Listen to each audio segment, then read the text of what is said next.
A Guerra Fria foi um embate ideológico, político, militar e cultural entre Estados Unidos e União Soviética, que dividiu o mundo em dois blocos, o capitalista e o comunista. Embora nunca tenha resultado em confronto direto entre as duas superpotências, seus efeitos foram sentidos nos quatro cantos do planeta, e o Brasil não foi exceção. No cenário latino-americano, o Brasil se tornou uma peça importante no tabuleiro geopolítico da Guerra Fria, influenciado por Washington e marcado por um período de autoritarismo, censura e perseguição política conhecido como ditadura militar. Após o fim da Segunda Guerra Mundial, o mundo mergulhou em uma nova forma de conflito. A disputa entre ELA e o RSS não se dava em campos de batalha tradicionais, mas por meio de influência, propaganda, espionagem, corridas armamentistas e guerras por procuração em países do Terceiro Mundo.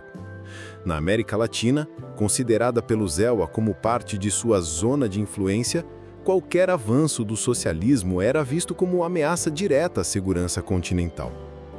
A Revolução Cubana de 1959, liderada por Fidel Castro e apoiada pela URSS, acendeu o alerta vermelho em Washington. O temor de que outros países latino-americanos seguissem o mesmo caminho levou os ELA a investir em políticas de contenção, como a Doutrina de Segurança Nacional, e apoiar abertamente governos e golpes que prometessem combater o comunismo, mesmo que isso significasse sustentar regimes autoritários. Na virada dos anos 1960, o Brasil vivia um período de grande efervescência política e social.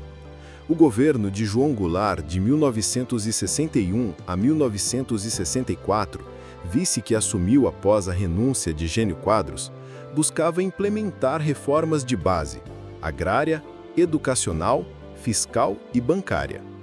Essas propostas, voltadas à diminuição das desigualdades sociais e ao fortalecimento do Estado, assustaram as elites econômicas, setores conservadores da sociedade e principalmente os militares. A retórica de Goulart, associada à aproximação com movimentos sindicais e grupos de esquerda, foi rotulada como subversiva e comunista por seus opositores, mesmo que ele não fosse comunista de fato. Essa narrativa encontrou forte eco nos Estados Unidos, que temiam um novo caso Cuba no continente. Documentos hoje desclassificados mostram que os ELA monitoravam de perto a situação brasileira e estavam preparados para apoiar um golpe militar se necessário. Em 31 de março de 1964, com apoio explícito dos ELA, inclusive com navios da Marinha Americana posicionados no Atlântico, na chamada Operação Brother Sam, os militares brasileiros depuseram João Goulart. Era o início de uma ditadura que duraria 21 anos. O novo regime se alinhou diretamente aos interesses norte-americanos, adotando o discurso da luta contra o inimigo interno comunista.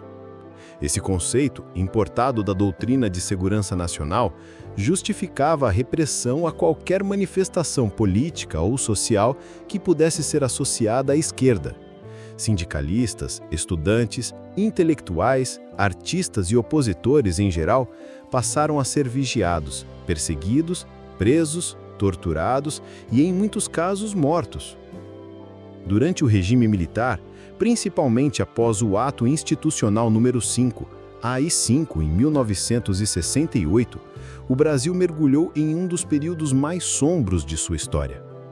A censura à imprensa, ao cinema, à música e ao teatro tornou-se prática comum.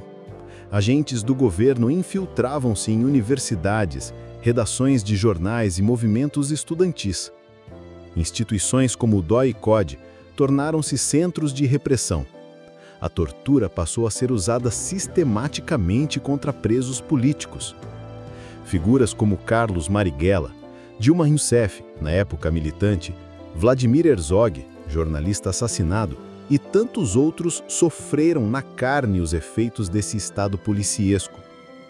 A cultura foi diretamente afetada. Músicas com mensagens políticas eram proibidas, peças de teatro censuradas e autores exilados. O medo vermelho, isto é, o medo de uma infiltração comunista, justificava toda e qualquer ação do regime.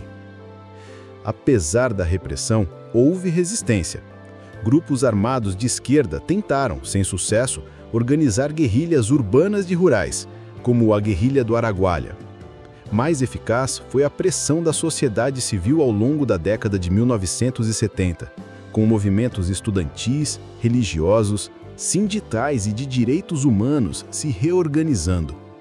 Com a crise econômica dos anos 1980, a hiperinflação e o desgaste político, o regime militar perdeu força. A redemocratização se consolidou com a eleição indireta de Tancredo Neves em 1985 e a promulgação da nova Constituição em 1988. O contexto internacional também ajudou. A União Soviética estava em colapso e a Guerra Fria se aproximava do fim. A justificativa do inimigo comunista já não sustentava mais a repressão. A Guerra Fria não se travou apenas entre potências. Ela moldou o destino de países como o Brasil, onde o medo do comunismo foi instrumentalizado para justificar uma longa ditadura. As reformas autoritárias, a censura, as prisões e as mortes ocorreram em nome de uma guerra ideológica travada fora de nossas fronteiras, mas com efeitos devastadores dentro delas. O período mostra como um conflito global pode ser usado como ferramenta de controle interno e como a luta por democracia, liberdade e justiça exige vigilância constante, especialmente quando o inimigo, real ou imaginário, é usado para sufocar a própria sociedade.